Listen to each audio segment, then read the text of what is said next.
एक डाउट है, जब कभी भी बंदा जेल जाता है तो ज्यादातर वकील साहब एक बात बोलते हैं कि पहले इसके 14 दिन कंप्लीट हो जाने दो फिर बेल लगाएंगे। वो 14 दिन की साइकिल क्या होती है? आपने या तो कुछ ऐसे वकील साहब से डिस्कशन किया जिन वकील साहब को अभी सही से नॉलेज नहीं है, या तो उनसे डिस्कशन किया जो वकील साहब अभी क्रिमिनल प्रैक्टिस कर नहीं रहे। जैसे ही बंदा जेल जाता है ना, नेक्स्ट बेल लगाए तो और वो खारिज हो जाती है। जरूरी नहीं बेल हो जाती है, मुद्दा पकड़ना पड़ता है सर। मुद्दा पकड़ोगे, आपको थोड़ा सा मैं समझाता हूँ, समझना इस चीज़ को क्या है। चाहे वो केस कोई भी हो, चाहे वो एनडीपीएस हो, चाहे वो पॉक्सो हो, चाहे वो मर्डर केस हो, चाहे वो आपका अटेम्प्ट टू मर्डर केस हो, चाहे चोरी का केस हो। ठीक है, लोग चोरी में भी जेल चले जाते हैं। अब समझाता हूँ यहाँ पे गड़बड़ क्या होती है। ज्यादातर तो चोरी में ही जाते हैं। चले जाते हैं तो स्नैचिंग का अलग से सेक्शन आ गया।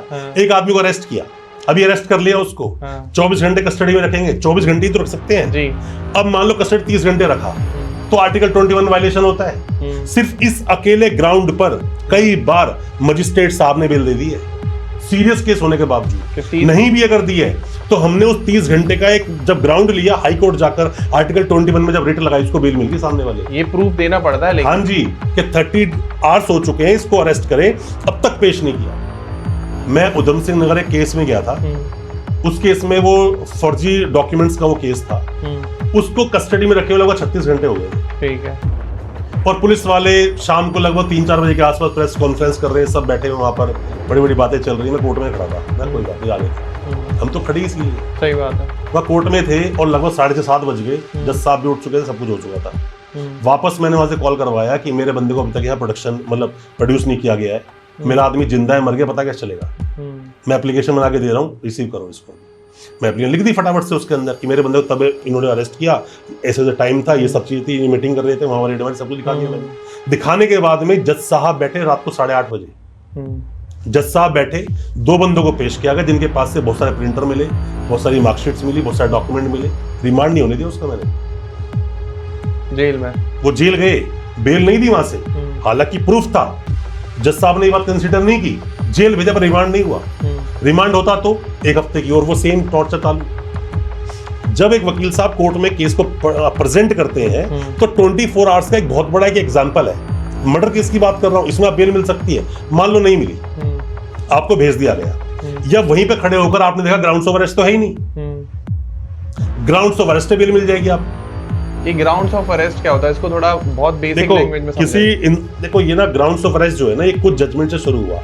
प्रवीर प्रकाष्टा का एक जजमेंट आया था, वहां शुरू हुआ। तो हालांकि पहले अपने देश के फंडामेंटल राइट में आता है ये, तो अल्टीमेटली तो 50 से चलता आ रहा है ये, पर ये ज्यादातर अभी फोकस ज्यादा हुआ है ये कि आप किसी इंसान को अरेस्ट कर रहे हो, बताओ तो अरेस्ट क्यों कर रहे हो। तो पहले नोटिस देना पड़ेगा। नोटिस नहीं, उसको अरेस्ट कर लिया, उसको अरेस्ट कर लिया और बता ही नहीं रहे क्यों अरेस्ट किया हुआ है। मर्डर किया है उसने। अरे मर्डर किया कैसे, आपके पास सबूत क्या है? और बेशक किया है, आई एग्री किया है, सब कुछ मिला उसके पास से, पर पुलिस ने लिखकर नहीं दिया उसको ग्राउंड्स ऑफ अरेस्ट। बेल हो जाएगी उसकी, लिख के देना पड़ेगा। हाँ जी, लिख कर देना पड़ेगा। एफआईआर में वो लिखा जाता हो? नहीं, एफआईआर का डॉक्यूमेंट नहीं है वो। एफआईआर कट गई, सामने वाले को अरेस्ट कर लिया, 24 घंटे में कोर्ट में पेश करना है, ग्राउंड्स ऑफ अरेस्ट देना पड़ेगा लिख कर, किसी तरह को अरेस्ट कर रहे हैं, और साइन कराएगी पुलिस। अच्छा, साइन करवाएगी, हाँ तेरे को बता दिया किस लिए अरेस्ट कर रहे हैं। अब मान लीजिए मुझे अरेस्ट कर लिया, मैं कन्नड़ जानता हूँ, दिल्ली में मुझे उठा लिया, बोलता भी कन्नड़ हूँ, लिखता भी कन्नड़ हूँ, सुनता भी वही, सब कुछ मुझे कन्नड़ ही आती है। उठा लिया, ग्राउंड्स ऑफ अरेस्ट दे दिया इंग्लिश में, कोर्ट में पेश करते हैं, मुझे सब वकील सीधा एप्लीकेशन लगा देगा, article 20 sub clause 3, grounds of arrest are not set. तो वो क्या बोलेगा, मतलब सर ये देखो साइन है। मैं कहता हूं उसको तो आती नहीं हिंदी इंग्लिश, कन्नड़ है ये तो उस ग्राउंड्स ऑफ अरेस्ट पर बेशक साइन ले लिए हो, कोई वैल्यू नहीं है उसकी। लेकिन 90% केसेस में ऐसा होता है कि जो पुलिस है वो व्हाइट पेपर पर साइन ले लेती है, फिर बाद में अपने हिसाब से लिखती है। सर देखो बाद में नहीं ना, यही तो वकील की ड्यूटी है। वकील फीस किस लिए ले रहा है आपसे? 24 घंटे में जैसे कोर्ट में पेश किया पहले डॉक्यूमेंट देखेगा। अब आधे ज्यादा वकील तो डॉक्यूमेंट देखना नहीं चाहते। अरे खड़े होते ही बोलो सर मुझे वो डॉक्यूमेंट दिखाए जाए जिनके लिए प्रोड्यूस कर रहे हैं मेरे क्लाइंट, ग्राउंड्स ऑफ अरेस्ट दिखाया जाए, नोटिस की बात है नोटिस दिखाया जाए, सर मुझे एफआईआर दिखाई जाए, जो स्टेटमेंट दिए डिस्क्लोजर वो दिखाया जाए। ये डॉक्यूमेंट्स आप मांग सकते हो, देखो कि आपका अधिकार है, आपका राइट है। कोई ये पुलिस वालों की कोई वो नहीं है, आपके ऊपर मेहरबानी नहीं है कि ग्राउंड है सर, आपका राइट है, फंडामेंटल राइट है आपका। अगर आपका अधिकार है कोर्ट में खड़े होकर सीना चौड़ा करके बोलो। देखो हर केस में ना बोलते हैं कि मम्मी से पैसे जब मांगने जाते हैं ना तो चौड़े होकर नहीं मांगते, 100 रुपए चाहिए मुझे काम है, चप्पल से मारेगी आपको। जब मांगते हैं तो मांगने का तरीका अलग होता है, लड़ने का तरीका अलग होता है। क्या मर्डर केस में एक्यूज्ड को बोलने की परमिशन है? बिल्कुल परमिशन है, हर वक्त बोलने की परमिशन है, जब जो बोलना है बोले। लेकिन सुनता कौन है? सब सुनते हैं सर। मान लीजिए कि 24 घंटे हो गए, पुलिस ने खूब तोड़ा ढंग से उसको, मारा पीटा, और वो समझदार था।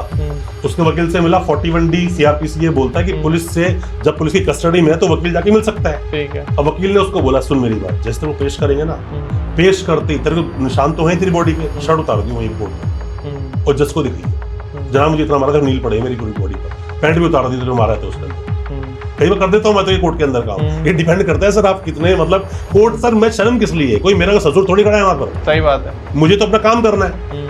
अब ये कर चुका हूं मैं एक बार सेम कोर्ट में, जब चोट वोट लगी थी, मैं कहा था कि मैं बोलूंगा ना तो दिखेगा नहीं, जो दिखता है वही चलता है। तो जैसी कोर्ट में गया, जैसे खड़ा करा, फटाफट शर्ट बटन खोल लग गया वो, तो खोले फटा उतार दी, मैं जनाब इतना मारा जब कितने नील पड़े उसकी बॉडी पर। क्या पुलिस कस्टोडियल टॉर्चर क्या कहीं भी वैलिड हो सकता है? नहीं हो सकता। जितने पुलिस खड़े थे ना थाने के साथ, सस्पेंड का ऑर्डर आ गया सर, सस्पेंड हो गए। होते हैं। आपको अपने राइट्स को सही तरीके से प्रेजेंट करना पड़ेगा, सब रेमेडी मिलती है। क्या एक्यूज्ड खुद विटनेस बन सकता है अपने केस का? बिल्कुल बनता है। 315 CRPC, 315 CRPC क्या बोलता है, पर ये एंड का प्रोसेस है ये। मतलब देखो केस चल रहा है, अरेस्ट कर लिया, पेश कर दिया, चार्जशीट लग गई, आपके आर्गुमेंट ऑन चार्ज हो गए, सारे एविडेंस हो गए, डी ये एक स्टेज आती है 313 की स्टेटमेंट, 315 की स्टेटमेंट। 313 की स्टेटमेंट बोलते हैं स्टेटमेंट ऑफ एक्यूज। ठीक है। एक्यूज अपनी स्टेटमेंट दे रहा है, गवाही तो बना हुआ है, बता रहा है वो, सर ऐसा नहीं हुआ, सर वैसा नहीं हुआ, सर ये गलत है, सर वो गलत है, हो गया। अब 315 की एप्लीकेशन लगती है जब वो गवाह बन जाता है। अभी गवाह नहीं था 315 में, 313 में गवाह नहीं था क्योंकि वो ऑन ओथ नहीं होती। ठीक है। अब 315 गवाही है। ठीक है। आपने जो बोला बहुत अच्छा क्वेश्चन है, ऑनेस्टली पूरे पॉडकास्ट का सब सुपर क्वेश्चन है ये। और लोगों को क्या मतलब, कई सारे वकील 315 की एप्लीकेशन ही नहीं लगाते। आप मर्डर केस में भाई 315 लगा देना, सबको बोल रहा हूं मैं। आप अगर मर्डर केस में हो, 304 में हो, 304 जो 105 सेक्शन बन गया अभी अपना BNS का, आप चाहे तो 109 में हो, अटेम्प्ट टू मर्डर में हो, चाहे 304B में हो, आप किसी भी केस में हो, आप 315 जरूर लगाना। और 91 की एप्लीकेशन शुरू से लगा के चलना। अपने कम से कम जो एविडेंसेस हैं, वॉइस रिकॉर्डिंग है, CCTV है, लोकेशन है, एक वक्त के बाद खत्म हो जाती है। आप प्रिजर्व की एप्लीकेशन लगा के चलो कि ये चीजें प्रिजर्व करके रखी जाए, ये मेरे काम के एविडेंसेस हैं। टिकट्स हो सकती हैं, कुछ भी। देखो मैं फिर आपको बता रहा हूं, अच्छे देखो मैं तो किसी वकील खराब तो बोलता नहीं। क्यों नहीं बोलता? एक इंसान की प्रैक्टिस होती है, एक्सपर्टीज होती है। एक काम को बार बार करते करते, अब मम्मी जब घर में कुछ खाना बनाती है तो वो फटा काट रही होती है ना, उनकी उंगली नहीं करती, आप काट के देखो उंगली करती है। प्रैक्टिस बोलते हैं इसको, ठीक। एक वकील साहब की जो प्रैक्टिस बार बार करने की उसका एक्सपीरियंस होता है। आपने मुझे बोला कि सर ये FIR पढ़वानी है जी, तो एक अच्छा वकील फीस मांगेगा आपसे। एक वकील है वो फीस नहीं लेंगे कि वो सीख रहे हैं। यह फर्क है बहुत बड़ा। ये समझदार या इंटेलिजेंट या प्रैक्टिस्ड वकील वो कमियां निकालेगा FIR में से जो आप सोच नहीं सकते। उसका पढ़ने का नजरिया अलग है। जब मैं किसी FIR को पढ़ता हूँ, मेरा तरीका है पहले मैं FIR पढ़ता हूँ, दिमाग में आ जाता है कि मेरा एक्सपीरियंस बोलता है कि भाई ऐसा ऐसा हुआ इस केस में, मैंने सेम केस लड़ चुके हैं। तो हर एक स्टेटमेंट पे कोई ना कोई हम केस को सामने ला सकते हैं। ठीक है। पढ़ने के बाद में उसको मैं उसी वक्त नहीं, 2-3 घंटे के बाद आंख बंद करके 2-4 मिनट के लिए वापस रिवाइज करता हूँ, ऐसा हुआ, उसको एक माइंड में एक पिक्चर बनाता हूँ। तो ना बहुत सारी चीजें रास्ते में अटक जाती हैं, फिर दोबारा पढ़ता हूँ उसको। तो जब दोबारा पढ़ने बैठता हूँ ना, सोचने के बाद, वो FIR बदल चुकी होती है।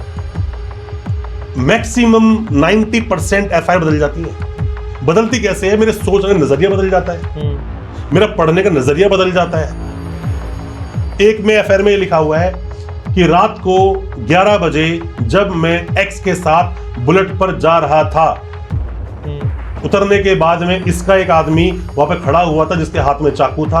उतरते ही इसने उसकी गर्दन पकड़ ली, उस गर्दन में चाकू मार दिया। ये एक स्टेटमेंट है जो लिखा हुआ है। ठीक है। अब वहां लिखा हुआ है, फिर मैं उसको पढ़ता हूं दोबारा से। कहता है रात को 11 बजे जब ये दोनों इस बुलेट पर जा रहे थे तो उसको B ने देखा कि दोनों बुलेट पर हैं। इसको बोलते हैं लास्ट सीन थ्योरी।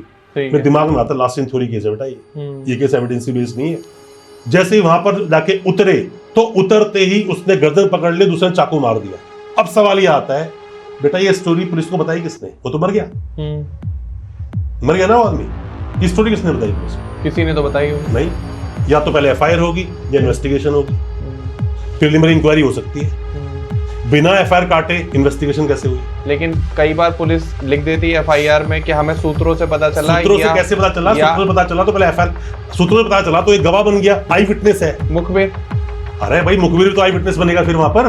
क्या मुखबिर को कोर्ट में बुलाना लीगल? सर मेरा सवाल कुछ और है, आप सवाल समझो पहले मेरी बात का। ठीक है। वो कहता है कि रात को जाते हुए बी ने एक्स और वाई को बुलेट पे देखा। ठीक है। यहां तक ही तो स्टोरी बनेगी, बाद में डेड बॉडी मिलेगी उसकी।